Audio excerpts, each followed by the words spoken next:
আসসালামু আলাইকুম। এখন দেখবেন সংবাদ শিরোনাম। তারেক রহমানের নেতৃত্বেই আগামী নির্বাচনে অংশ নেবে বিএনপি, বলছেন নেতারা। ভার্চুয়ালি যোগ দেবেন দেশ গড়ার কর্মসূচিতে। তফসিল ঘোষণার আগে 10 ডিসেম্বর রাষ্ট্রপতির সঙ্গে সাক্ষাৎ করবেন সিএসি। আইন শৃঙ্খলা পরিস্থিতি স্বাভাবিক রাখাই চ্যালেঞ্জ, মন্তব্য পররাষ্ট্র উপদেষ্টার। প্রতীকী বাবরি মসজিদের ভিত্তি স্থাপন ঘিরে উত্তপ্ত পশ্চিমবঙ্গ। সাম্প্রদায়িক উত্তেজনা ছড়াতে কলকাঠি নাড়ছে বিজেপি, অভিযোগ তৃণমূলের। বরগুনার বিষখালীতে আবারও শুরু হয়েছে ভাঙন। তীব্র হয়েছে দুই তীরের 44 কিলোমিটার এলাকা। নদীর আগ্রাসী রূপে বিলীন হচ্ছে ফসলি জমি, বাড়িঘর আর স্থাপনা। এতক্ষণ দেখছিলেন সংবাদ শিরোনাম, এখন দেখবেন বিস্তারিত। বিএনপির ভারপ্রাপ্ত চেয়ারম্যান তারেক রহমানের দেশে ফেরা নিয়ে নানা গুঞ্জন। দলের নেতারা স্পষ্ট জানিয়েছেন, তারেক রহমানের নেতৃত্বেই আগামী নির্বাচনে অংশ নেবে বিএনপি। উপযুক্ত সময়ে দেশে ফিরবেন দলের ভারপ্রাপ্ত চেয়ারম্যান। এদিকে আগামীকাল থেকে শুরু হচ্ছে বিএনপির দেশ গড়ার কর্মসূচি। 13 ডিসেম্বর পর্যন্ত সেই সব কর্মসূচিতে তারেক রহমান ভার্চুয়ালি সমাপনী বক্তব্য দেবেন। এর মাধ্যমে আগামীর বাংলাদেশ নিয়ে মানুষের মতামত জানবে বিএনপি, যার আলোকে প্রস্তুত হবে দলটির নির্বাচনী ইশতেহার। 11 ডিসেম্বর ত্রয়োদশ সংসদ নির্বাচনের তফসিল ঘোষণার পরিকল্পনা আছে নির্বাচন কমিশনের। তাই জোর আলোচনা, কবে দেশে ফিরবেন তারেক রহমান। মনোনয়ন দাখিলের আগে ভোটার না হলে প্রার্থী হওয়ার আইনি বিধিনিষেধ নিয়েও জনমনে নানা প্রশ্ন। তবে কি নির্বাচনে প্রার্থী হচ্ছেন না বিএনপির ভারপ্রাপ্ত চেয়ারম্যান? সকালে ঢাকায় নিজ কার্যালয়ে সাংবাদিকদের সাথে মতবিনিময় করেন বিএনপির স্থায়ী কমিটির সদস্য আমির খুসরো মাহমুদ চৌধুরী। জানান, তারেক রহমানই বিএনপির নির্বাচনী কর্মকাণ্ডের নেতৃত্ব দিবেন। আমরা জানি তারেক রহমান সাহেব আসবেন, সহসা দেশে ফিরবেন। ওনার বাড়িঘর সব প্রায় শেষের দিকে, ওনার অফিসের কাজও প্রায় শেষের দিকে। উনি দেশে ফিরে আমাদের নির্বাচনী নেতৃত্ব দিবেন। ওনার নেতৃত্বে মন্ত্রিসভা গঠন হবে। রাজধানীতে 7 থেকে 13 ডিসেম্বর পর্যন্ত দেশ গড়ার কর্মসূচি নিয়ে দলীয় নেতাকর্মী ও সমাজের বিভিন্ন পর্যায়ের মানুষের মতামত জানবে বিএনপি। 2 পর্বে সাজানো সেই কর্মসূচির সব আয়োজনে ভার্চুয়ালি সমাপনী বক্তব্য দিবেন তারেক রহমান। কেয়াবিতে হওয়া সেই ভেন্যু পরিদর্শনে এসে বিএনপি নেতা রিজভী আহমেদ বললেন, বিদেশে থাকলেও দলের সকল কর্মকাণ্ডে সামনে থেকেই দিক নির্দেশনা দিচ্ছেন তারেক রহমান। দূরে থাকলেও আজকে প্রযুক্তির মাধ্যমে তৃণমূল থেকে জাতীয় পর্যায় পর্যন্ত তিনি সবসময় কথা বলছেন, তত্ত্বাবধান করছেন, খেয়াল রাখছেন, এই কাজগুলো করছেন। উনি জনগণের প্রতি ওনার যে দায়িত্ব এবং অঙ্গীকার, সেই অনুযায়ী তিনি যখন মনে করবেন সবকিছু মিলিয়ে। জাতীয় সংসদ নির্বাচন ও গণভোটের তফসিল ঘোষণার আগে আগামী 10 ডিসেম্বর রাষ্ট্রপতির সঙ্গে সাক্ষাৎ করবেন প্রধান নির্বাচন কমিশনার এম নাসির উদ্দিনের নেতৃত্বাধীন নির্বাচন কমিশন ইসি। প্রথা অনুযায়ী রাষ্ট্রপতির সঙ্গে সাক্ষাতের পর নির্বাচনের তফসিল ঘোষণা করা হতে পারে। রাষ্ট্রপতির সঙ্গে সাক্ষাতের আগে আগামীকাল 7 ডিসেম্বর তফসিল নিয়ে নির্বাচন কমিশন নিজেরা সভায় বসার কথা রয়েছে। নির্বাচন কমিশন সূত্র বলছে, 10 ডিসেম্বর রাষ্ট্রপতির সাথে ইসির সাক্ষাতের 2-1 দিনের মধ্যে তফসিল ঘোষণা করা হতে পারে। ফেব্রুয়ারিতে ত্রয়োদশ সংসদ নির্বাচন ও গণভোট আয়োজনে ডিসেম্বরের দ্বিতীয় সপ্তাহে তফসিল ঘোষণার কথা আগেই জানিয়েছিল নির্বাচন কমিশন।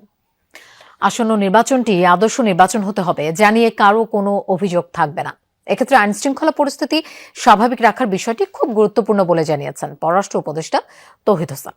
সকালে রংপুর জেলা প্রশাসকের সম্মেলন কক্ষে জেলা ও পুলিশ প্রশাসনের সাথে মত বিনিময় সভা শেষে এসব কথা বলেন তিনি। তৌহিদ হোসেন বলেন, নির্বাচনে হেরে যাওয়ার সম্ভাবনা থাকলে ভোট কেন্দ্রে অনেকে গন্ডগোল করার চেষ্টা করতে পারে, সেজন্য আইন শৃঙ্খলা বাহিনীকে প্রস্তুত থাকতে হবে।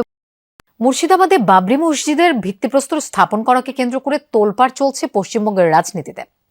অযোধ্যায় উগ্র হিন্দুত্ববাদীদের হামলায় ধ্বংস হওয়া ঐতিহাসিক বাবরি মসজিদের আদলে তৈরি করা হচ্ছে এই মসজিদ। শনিবার এর ভিত্তিপ্রস্তর স্থাপন করেন তৃণমূল কংগ্রেস থেকে বহিষ্কৃত নেতা বিধায়ক হুমায়ুন কবির। বাবরি মসজিদ ধ্বংসের 33 বছর পূর্তির দিনে এই আয়োজন করা হয়। ভিত্তিপ্রস্তর স্থাপনকে ঘিরে কড়া নিরাপত্তা ব্যবস্থা নেওয়া হয় মুর্শিদাবাদ সহ আশপাশের জেলাগুলোয়। এদিকে মসজিদ নির্মাণকে কেন্দ্র করে রাজ্যে অস্থিতিশীলতা সৃষ্টি চেষ্টা করছে বিজেপি, এমন অভিযোগ করেছে তৃণমূল কংগ্রেস। বিধায়ক হুমায়ুন কবিরের মাধ্যমে ধর্মীয় সংঘাত সৃষ্টির চেষ্টা করা হচ্ছে বলে অভিযোগ দলটির। এই ঘটনায় তাকে বরখাস্ত করা হয়।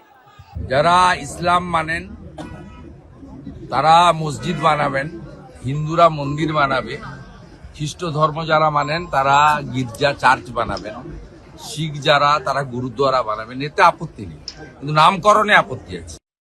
গত 48 ঘন্টা ধরে কিন্তু এই বাবরি মসজিদের যে ভিত্তিপ্রস্তর স্থাপন, সেই নিয়ে কিন্তু শুধু বঙ্গ রাজনীতি নয়, ভারতবর্ষের রাজনীতিতেও কিন্তু একটা যথেষ্ট উত্তেজনা এবং তাৎপর্যপূর্ণ আলোচনার বিষয় হয়ে দাঁড়িয়েছে।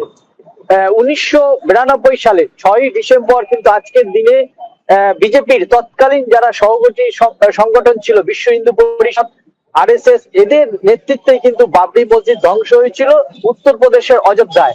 তাদের দাবি ছিল এখানেই রাম জন্মগ্রহণ করেছেন এবং রাম জন্মভূমির দাবি জানিয়ে এই মসজিদ ধ্বংস করা হয়।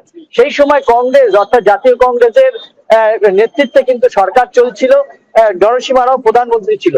গোটা দেশ জুড়ে কিন্তু সেই সময় একটা অরাজকতা সৃষ্টি হয়, দাঙ্গা হয়, বহু মানুষ মারা যান। সেই আবহে কিন্তু আবার পশ্চিমবঙ্গের রাজনীতি আজ থেকে উত্তপ্ত হতে শুরু করলো। বরগুনার বিষখালী নদী একসময় এক পার থেকে তাকালে আরেক পার স্পষ্ট দেখা যেত। 40 বছরের ভাঙনে এখন দৃষ্টিসীমার বাইরে এপার থেকে ওপার। আগ্রাসী বিষখালী নদীর গর্ভে বিলীন ফসলি জমি, বাড়িঘর, বাজার। আবারও নদীর বিভিন্ন পয়েন্টে ভাঙন দেখা দিয়েছে। নদীর দুই তীরে 44 কিলোমিটার তীব্র ভাঙন কবলিত এলাকা হিসেবে শনাক্ত করা হয়েছে।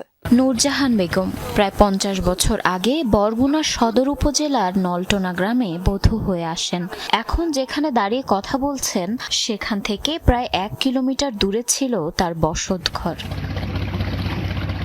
তবে বিষখালী নদী রক্ষা বাঁধে 4 বারের ভাঙনে চোখের সামনে বিলীন হয়ে যায় নূরজাহান বেগমের বসত ভিটা ও জমি। এখন যেখানে বসত বাড়ি রয়েছে এতটুকুই তার শেষ সম্বল। তাও যদি আগ্রাসী বিষখালীর গর্ভে চলে যায় তাহলে পক্ষাঘাতগ্রস্ত স্বামী ও সন্তানদের নিয়ে কোথায় দাঁড়াবে সেই চিন্তার ভাঁজ তার কপালে।